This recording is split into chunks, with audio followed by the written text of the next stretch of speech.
Hi guys, welcome back to my YouTube channel. എല്ലാവരും സുഖമായിട്ടിരിക്കുന്നു വിശ്വസിക്കുന്നു. ഞാനും സുഖമായിട്ടിരിക്കുന്നു.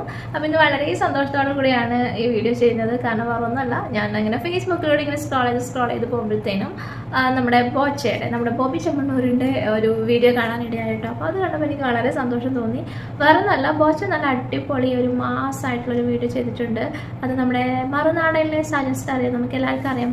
കള്ളത്തരങ്ങൾ മാത്രം വിളിച്ച് പറയുന്ന ഒരു ചാനലാണല്ലേ. ആ ചാനലിൽ പോയി വാർത്തയൊക്കെ കാണുന്നവരുടെ അവസ്ഥ ഞാൻ എപ്പോഴും ഓർക്കാറുണ്ട് കേട്ടോ. ഒരു സത്യാവസ്ഥ ഇല്ലാത്ത ഫുൾ കള്ളം മാത്രം പറയുന്ന ഒരു ചാനലായിട്ടാണ് എനിക്ക് മറുനാടനെ തോന്നിയിട്ടുള്ളത്. അതുകൊണ്ട് തന്നെ ഞാൻ ആ ചാനൽ കാണാറേയില്ല.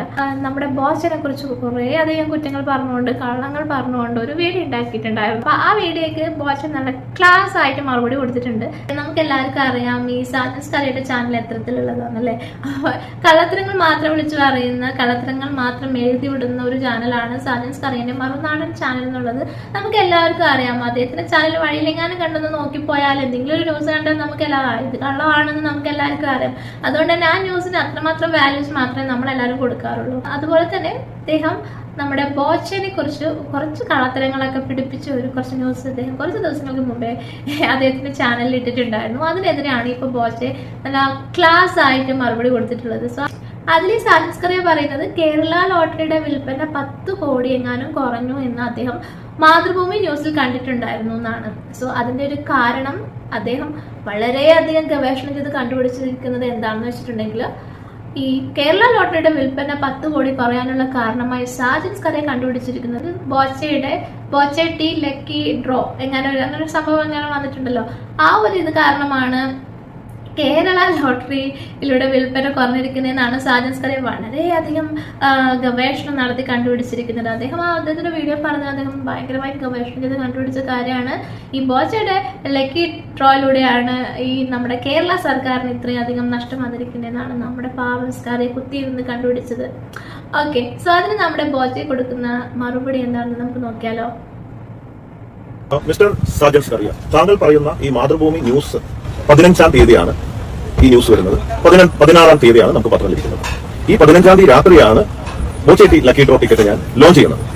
എന്ന് പറയുമ്പോൾ ഞാൻ തുടങ്ങുന്നതിനേക്കാൾ മുമ്പുള്ള ന്യൂസാണ് മാതൃഭൂമിയിലും. പിന്നെ 10-ാം തീയതി 9-ാം തീയതിനേക്കാൾ മുമ്പ് തന്നെ ഒരുപാട് ന്യൂസുകൾ വന്നിട്ടുണ്ട്. വിഷു, പെരുന്നാള്, ഈസ്റ്റർ, അതിഭയങ്കരമായ ചൂടൊക്കെ പ്രമാണിച്ച് 10 ചില്ലാൻ കോടി രൂപയുടെ കേരള ഭാഗ്യക്കുറി ബിസിനസ് കുറഞ്ഞിരിക്കുന്നു എന്ന് നേരത്തെ തന്നെ ന്യൂസ് ഉണ്ട്. നമുക്ക് മാതൃഭൂമി നോക്കാം. മാതൃഭൂമി 16-ാം തീയതിയുടെ പത്രമാണ്. എന്ന് പറഞ്ഞാൽ 15-ാം തീയതി പ്രിന്റ് ചെയ്തതാണ്. എന്ന് പറഞ്ഞാൽ ഞാൻ Boche lucky draw ticket business തുടങ്ങുന്നതിനേക്കാൾ മുമ്പുള്ള ന്യൂസാണ്. വിഷു, പെരുന്നാൾ ഒക്കെ പ്രമാണിച്ച് 33 ലക്ഷം ടിക്കറ്റ് ബാക്കി വിൽക്കാൻ സാധിച്ചില്ല. അതിന്റെ ഫലമായി വിറ്റുവരവിൽ 10.72 കോടി രൂപയുടെ കുറവ് വന്നിരിക്കുകയാണ്. ഇത് ഞാൻ കച്ചവടം തുടങ്ങിയതുകൊണ്ടല്ല, അതിനുശേഷമല്ല, അതിനേക്കാൾ മുമ്പുള്ള കാര്യമാണ്. വിഷു, പെരുന്നാളും ഇതൊക്കെ എന്നാണെന്ന് നിങ്ങൾക്കറിയാം. അതിന്റെ ന്യൂസാണ്, 15-ാം തീയതി ന്യൂസാണ്. ഞാൻ കച്ചവടം തുടങ്ങുന്നതിനേക്കാൾ മുമ്പുള്ള, അതുകൊണ്ട് അത് അതിനെ ബാധിച്ചിട്ടില്ല. ഇപ്പൊ മനസ്സിലായല്ലോ നമ്മുടെ സാജൻസ് കറി എന്തുമാത്രം കള്ളാണ് പറയുന്നത് എന്നുള്ളത്. നമ്മുടെ ബോച്ചയുടെ ലക്കി ഡ്രോ വരുന്നതിന് എത്രയോ ദിവസം മുന്നേ ഉള്ള ഒരു ന്യൂസാണ് എടുത്തിട്ട് ആ ന്യൂസും ഈ ഒരു ലക്കി ഡ്രോയും തമ്മിൽ കണക്ട് ചെയ്തിട്ട് എന്തൊരു കള്ളാണ് സാജൻസ് കറി പറയുന്നത്. സോ ഇത്ര നാണമാനോ ഇല്ലാതെ ഇത്ര തൊലിക്കട്ടിയോട് കൂടി കള്ളം പറയാനായിട്ട് നമ്മുടെ സാജൻസ് കറിക്ക് മാത്രമേ പറ്റുള്ളൂ.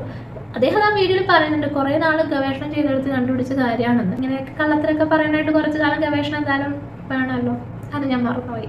അടുത്തതായിട്ട് നമ്മുടെ സാജൻസ് കറിയ ബോച്ചയ്ക്കെതിരെ പറയുന്നത് നമ്മുടെ തേയിലയുടെ ആഡ്സ് ഒക്കെ ന്യൂസ് പേപ്പറിൽ അവിടേക്ക് വരുമ്പോൾ അദ്ദേഹം കാണുമ്പോൾ അദ്ദേഹത്തിന് ഫീൽ ചെയ്യുന്നത് നമ്മുടെ തേയിലയുടെ പ്രൊമോഷനായിട്ട് അദ്ദേഹത്തിന് ഫീൽ ചെയ്യുന്നില്ല. അദ്ദേഹത്തിന് ഫീൽ ചെയ്യുന്നത് നമ്മുടെ ലക്കി ഡ്രോയുടെ പ്രൊമോഷനായിട്ടാണ് തോന്നുന്നത്. അല്ലാതെ തേയിലയുടെ ഒരു പ്രൊമോഷനുണ്ട്, തേയിലയുടെ ഒരു ആഡായിട്ടോ അദ്ദേഹത്തിന് ഈ ആഡ്സ് കാണുമ്പോൾ തോന്നുന്നില്ല എന്നാണ് ഈ സാജൻസ് കറിയ പറയുന്നത്. വലിയ കാര്യമാണല്ലേ. സോ എത്രയോ ആളുകൾക്ക്, പാവപ്പെട്ട ആളുകൾക്കാണ് 5-10 ലക്ഷമായിട്ട് ബോച്ചയുടെ കയ്യിൽ നിന്ന് എടുത്ത് കൊടുക്കുന്നത്. ഇതൊന്നും എടുത്ത് ഇദ്ദേഹത്തിന് കൊടുക്കാനും പറ്റത്തില്ല, മറ്റുള്ളവരെ ഹെൽപ്പ് ചെയ്യാനും പറ്റില്ല. ആരെങ്കിലുമൊക്കെ ഹെൽപ്പ് ചെയ്യുമ്പോഴത്തേനും അയാൾ വന്ന് വെറുതെ കുറ്റം പറഞ്ഞ് അതിൻ്റെ ഇടയിലേക്ക് കൂടെ ഒന്ന് ഫേമസ് ആകാമെന്ന് വെച്ച് കളിക്കുകയാണ് നമ്മുടെ സാജൻസ് കറിയ. ഇയാൾക്ക് ബോച്ച ചെയ്യുന്ന പോലെ ചെയ്യാൻ പറ്റുമോ? ഒന്നും ചെയ്യാനും പറ്റത്തില്ല. ഇയാൾ ഓൾറെഡി ഫേമസ് ആണല്ലേ. കുറേ കള്ളങ്ങൾ പറഞ്ഞിട്ട് ഇയാൾ നല്ലപോലെ ഫേമസ് ആയിട്ടുണ്ട്. ബോച്ചനെ പോലെ ഫേമസ് ആണെങ്കിൽ കുറച്ച് മറ്റുള്ളവരെ ഹെൽപ്പ് ചെയ്യാനുള്ള ഒരു മെന്റാലിറ്റി കൂടെ വേണമല്ലോ. അത് ചുമ്മാ ഇരുന്ന് കള്ളത്തരം പറഞ്ഞിട്ടുള്ള ഫേമസ് ആവുന്നത് അത് വേറെ രീതിയിലുള്ള ഒരു ഫേമസ് ആണെന്നെങ്കിലും മനസ്സിലാക്കൂ സാജൻസ് കറിയ. പിന്നീട് നമ്മുടെ സാജൻസ് കറിയ ഗവേഷണം ചെയ്ത് കണ്ടുപിടിച്ച വളരെ ഇമ്പോർട്ടൻ്റ് ആയ കാര്യം എന്താണെന്ന് വെച്ചിട്ടുണ്ടെങ്കിൽ, നമ്മുടെ ബോച്ചെ ഇവിടെ വയനാട്ടിൽ 1000 ഏക്കർ വാങ്ങി എന്നുള്ള ന്യൂസാണ് നമ്മളെല്ലാവരും കേട്ടത്. എന്നാൽ ബോച്ച 1000 ഏക്കർ ഒന്നും വാങ്ങിയിട്ടില്ല. വെറും 120 ഏക്കറാണ് ബോച്ച വാങ്ങിച്ചിരിക്കുന്നത്. അതിലാണെങ്കിൽ തേയിലയില്ല, ഒന്നുമില്ല. പിന്നെ എങ്ങനെയാണ് ഇയാൾ ഇത്രയും ആളുകൾക്ക് തേയില കൊടുക്കുന്നത് എന്നുള്ളൊരു സംശയമാണ് പാവം നമ്മുടെ സാജൻ സ്കറിയ ചോദിക്കുന്നത്. വളരെ ന്യായമായിട്ടുള്ളൊരു ക്വസ്റ്റ്യൻ ആണല്ലേ. ഒരു 120 ഏക്കറിലുള്ള തേയിലത്തോട്ടം, അവിടെ തേയില ഇല്ലെന്നാണ് പറയുന്നത്. അതിനിടെ എങ്ങനെയാണ് ബോച്ച നല്ല ക്വാളിറ്റിയുള്ള പ്യുവറായിട്ടുള്ള തേയിലപ്പൊടി കൊടുക്കുന്നതെന്ന് എല്ലാവർക്കും ഉണ്ടാകുന്നൊരു സംശയമല്ലേ പാവം നമ്മുടെ സാജൻ സ്കറിയക്കുള്ളൂ. അപ്പം അതിന് നമ്മുടെ ബോച്ച നല്ല അടിപൊളിയായിട്ടുള്ള ഒരു റിപ്ലൈ കൊടുക്കുന്നുണ്ട്. നമുക്കത് കണ്ടു നോക്കിയാലോ. പിന്നെ താങ്കൾ പറഞ്ഞത് AVT ഗ്രൂപ്പിൽ നിന്ന് ഞാൻ 1000 ഏക്കർ ഭൂമിയല്ല വാങ്ങിയത്, വെറും 120 ഏക്കറയാണ് വാങ്ങിയത്. അത് തെറ്റാണ്. ഞാൻ AVT ഗ്രൂപ്പിൽ നിന്ന് 1000 ഏക്കർ ഭൂമിയാണ് വാങ്ങിയത്. ഞാൻ കഴിയാവുന്നതും നുണ പറയാറില്ല. ആകെ വല്ല 2 നുണ പറയേണ്ടി വരുന്നത് എന്റെ ഭാര്യയോട് മാത്രമാണ്.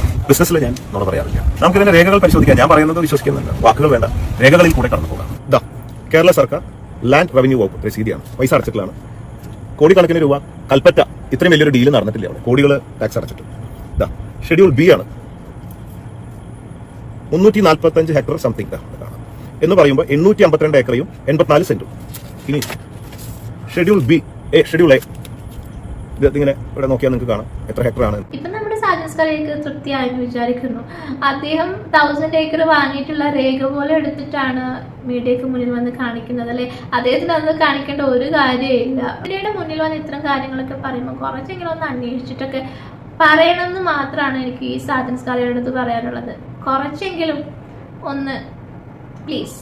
അതുപോലെ കുറേ കാര്യങ്ങൾ സാജൻ സ്കറിയ ആ വീഡിയോയിൽ നമ്മുടെ ബോച്ചയ്ക്കെതിരെ പറയുന്നുണ്ട് കേട്ടോ. എയർപോർട്ട് വരുന്നു പറഞ്ഞു, കള്ളം പറഞ്ഞു. പിന്നെ അതിന്റെ പ്രൂഫ്സ് ഒക്കെ ആയിട്ട് ചീഫ് മിനിസ്റ്റർ അതിനെക്കുറിച്ച് സംസാരിക്കുന്നതും അതിന് ഉറപ്പ് കൊടുത്ത കാര്യങ്ങളൊക്കെ പ്രൂവ് ചെയ്തുകൊണ്ടുള്ള വീഡിയോസും കാര്യങ്ങളൊക്കെ ആയിട്ട് ബോച്ച ആ വീഡിയോയിൽ വളരെ ഡീറ്റെയിൽ ആയിട്ട് സംസാരിക്കുന്നുണ്ട്. അപ്പോൾ നിങ്ങളെല്ലാവരും ആ വീഡിയോ വന്ന് നോക്കുക. എന്തായാലും നമ്മുടെ സാജൻ സ്കറിയക്ക് 2 ആഴ്ചത്തേക്ക് ഫുഡ് കഴിക്കേണ്ടി വരില്ല, നല്ല വയറ് നിറഞ്ഞിട്ടുണ്ടാവും എന്നാണ് ഞാൻ വിചാരിക്കുന്നത്. സോ ഇനിയെങ്കിലും സാജൻ സ്കറിയ ന്യൂസുമായിട്ട് വരുമ്പോൾ കുറച്ചെങ്കിലും എത്തിക്സ് കാണിക്കണം എന്നാണ് ഞാൻ പറയുന്നത്. കുറച്ചെങ്കിലും കാര്യങ്ങൾ അന്വേഷിച്ചിട്ട് എന്തെങ്കിലും സത്യസന്ധമായ ഒരു ന്യൂസെങ്കിലും നിങ്ങളുടെ ചാനലിൽ കൊടുക്കണമെന്ന് ഞാൻ റിക്വസ്റ്റ് ചെയ്യുന്നു. അതായത് നമുക്ക് അടുത്ത വീഡിയോ കാണാം. അതുവരേക്കും ബൈ ബൈ.